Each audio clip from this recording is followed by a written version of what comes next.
Okay, this video will help you with the third unit assignment that deals with political socialization, public opinion, and the media.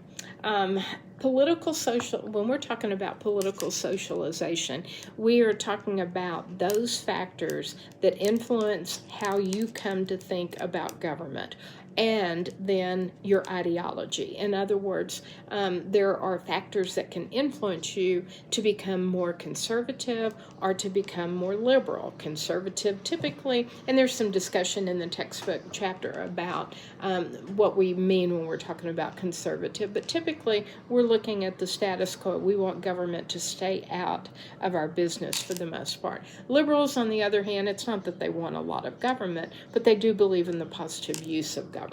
So after I've given you what I think is really a better description about political socialization, I've given you a link to go to there.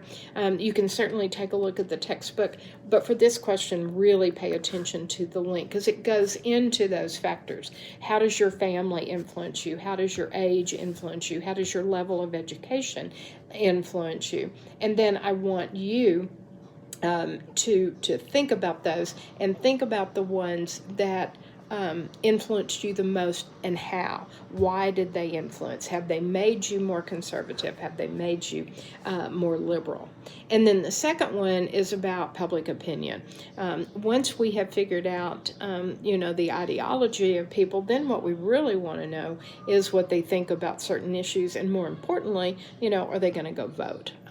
So again, I've given you a really good link that talks about public opinion polling and all of the different aspects of polling. And this is where literally, whether it's typically going to be polling institutions that team up with media outlets to do polls. For instance, the presidential approval rating. Every single week, there's a presidential approval poll that is taken. They survey about 1,500 people across the United States, and using laws of probability, they can take those answers and extrapolate them and make them applicable to the entire United States. And it's a real simple question. Do you approve of the way the president is handling the country? Yes or no? Then they'll come out with an approval rating. So when it comes to that, there are other things that you want to look at. You want to know what is the actual question that they are being asked at.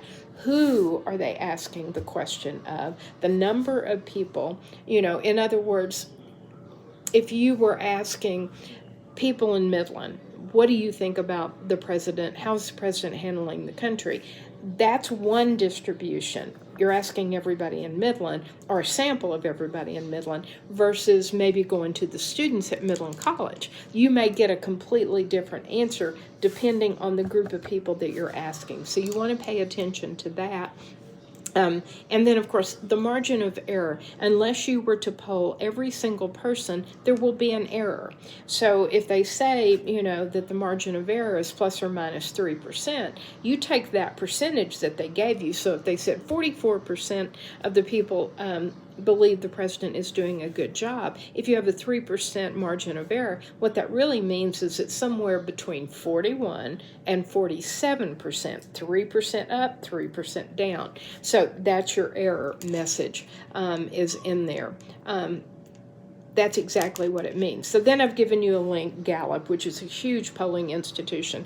I've given you a link to theirs. I want you to pick a political question, and I want you to analyze the question and then give it back to me so that I can understand that you understand what a poll is actually all about. And it's important. If you're the president of the United States and you're polling at 30% and you can run for re-election, probably you need to be doing something about that, because 30% approval rating is not very good. So politicians are really interested in a lot of these questions. On another note, if I happen to think as a voter that education is the number one issue, and I'm an educator, so probably that would be high on my list, but the person that's running for office is only talking about border security, we're not in sync with each other. And if he polls and he finds out that his district in particular is really concerned about education and he's still harping on border security, he probably needs to change. So that's why polls become important politically. And then the last question is about the media. And honestly, if you went back 20 years ago, we wouldn't even have chapters on the media in a political science, American government, classroom. Wow, has that changed? And the media has changed. When I was your age, people were reading newspapers, and then we had television became more and more popular, and then we got computers, and then we just had all of this information. So now we look at how the media can influence us, and if they do influence. And so I've asked you a couple of questions, and you can literally use the information that's in your textbook in order to answer that particular question. I didn't put any page limits on any of these, so just answer them completely. That's the most important thing here. And as usual, if you have questions, let me know.